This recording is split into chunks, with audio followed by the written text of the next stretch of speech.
जय यीशु। आज की हमारी प्रार्थनाओं का विषय है ईश्वर की उपलब्धियाँ। और मेरे सभी देखने वाले भाई बहनों से ये गुजारिश है कि इस वीडियो को देखने के बाद आप इसे लाइक कीजिए, सब्सक्राइब कीजिए और शेयर कीजिए। तो ईश्वर की उपलब्धियाँ हमारे जीवन में निरंतर कायम है और आए दिन हमारे जीवन में ईश्वर किसी न किसी तरह से अनेक आशीष और आशीर्वादों से हमें नवाजते रहते हैं। इसका उदाहरण ये है, प्रज्ञा के अध्याय 7वें और वचन 7वें में सुलेमान जो कि दाऊद के पुत्र हैं, और इनके बारे में ये कहा जाता है कि ये ऐसा राजा था, इसके न भूतो न भविष्यति, इनसे पहले या इनके बाद कोई ऐसा राजा नहीं हुआ जिस पर इस ईश्वर का इतना वरदान था, इतने आशीष ईश्वर के उन्हें मिले थे। और इस तरह सर्वगुण संपन्न ये राजा जो सुलेमान थे, उन पर ईश्वर की कृपा थी। प्रज्ञा के 7वें अध्याय 7वें वचन में सुलेमान ये कहते हैं, मैंने प्रार्थना की और मुझे विवेक मिला।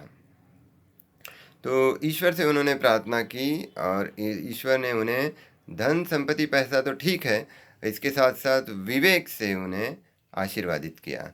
इस तरह आगे राजाओं की पहली किताब में 3रे अध्याय में वचन संख्या 5 से लेकर आगे 14 तक, उसमें राजा सुलेमान जो है, ईश्वर ने उन्हें ये दर्शन दिया और अपने मनपसंद वर मांगने को कहा, मनपसंद इच्छा मांगने को कहा। और सुलेमान जो है वो उस वक्त दाऊद के पुत्र 16 वर्ष की आयु में वो गद्दी पर आए थे राज्य संभालने के लिए।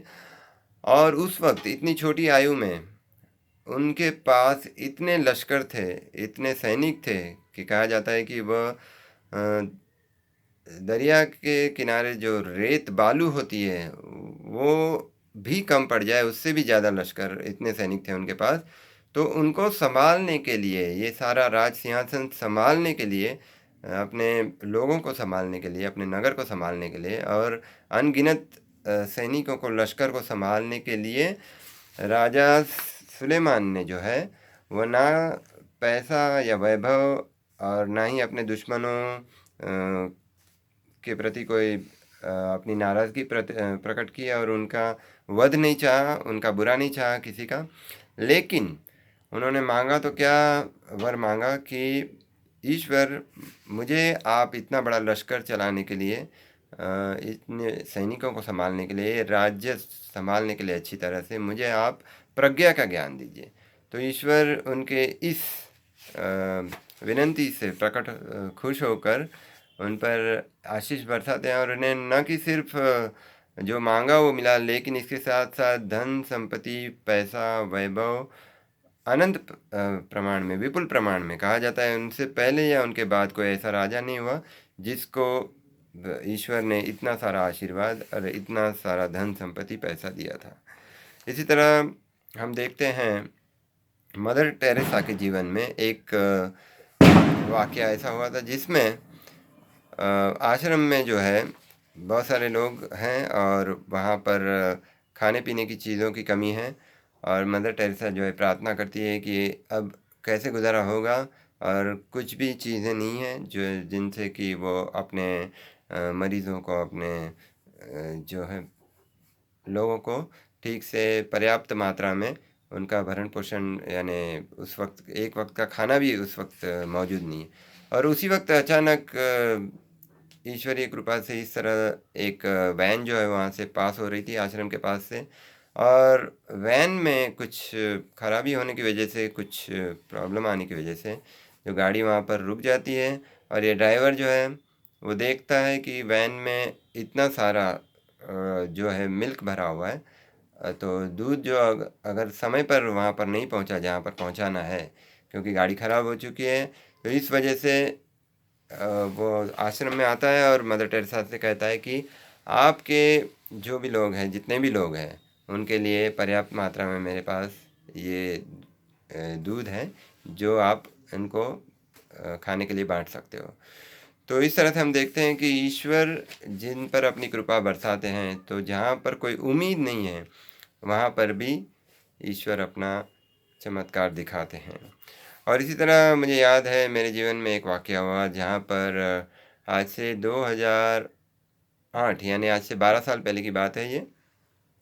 जब मेरी नई कंपनी में मेरा पहला सैलरी जो है पेमेंट आने वाला था, और उसके लिए मुझे जो चेक दिया गया था वो मैं बैंक में जाके विड्रॉल के लिए मैं बैंक में गया। और जैसे मैं बैंक में गया और पासबुक की एंट्री पर मुझे पता चल रहा है कि मेरे अकाउंट में जो है वो 20,000 ऑलरेडी वहाँ पर अमाउंट दिखा रहे हैं।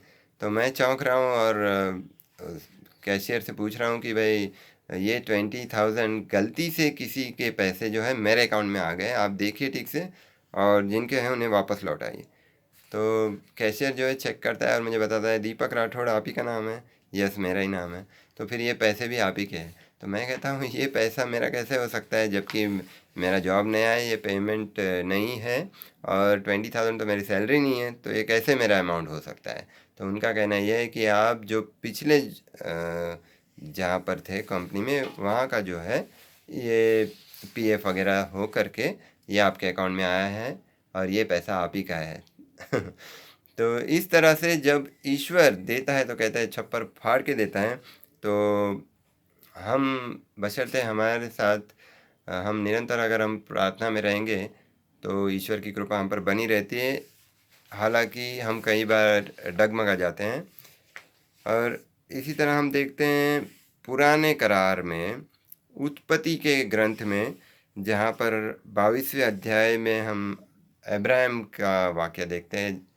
अब्राहम जो था वो बहुत ही श्रद्धा और विश्वासु व्यक्ति है, और ईश्वर को भेंट चढ़ाने के लिए अपने एक लौते पुत्र को भी, जो उन्हें बहुत ही बड़ी आयु में ईश्वर के वरदान स्वरूप हासिल हुआ है, उसको भी बलिदान चढ़ाने के से पीछे नहीं हटे थे। और उनका जब बलि देने का समय आया तो ईश्वर ने चमत्कार से उनके बच्चे को नहीं, लेकिन एक मेमने को सिलेक्ट किया बलि चढ़ाने के लिए। इस तरह से उनके पुत्र का जो है वध होता हुआ बच गया। और इसी तरह नए करार में लूक के 5वें अध्याय में, जहाँ पर पीटर जो है वो मायूस हो जाता है इस वजह से कि रात भर जाल डालने के बाद भी कोई मछली हासिल नहीं हुई। जब प्रभु यीशु से ये वाक़या कहता है तो प्रभु यीशु कहते हैं मेरी बताई हुई जगह पर जाल डालो, और पीटर उस तरह से वहाँ जाल डालता है। और फिर जो रात भर मेहनत कर कर उन्हें जो मछलियाँ नहीं हासिल हुई, वो एक ही बार जाल डालने में इतनी सारी मछलियाँ हासिल होती है।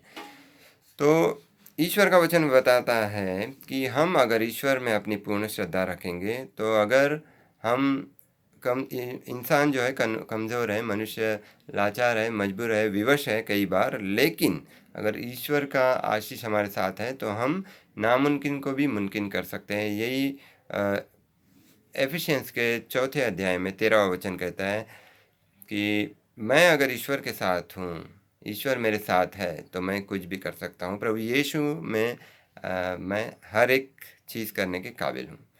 तो आज की प्रार्थना में इतना ही। हालेलुया, आमीन।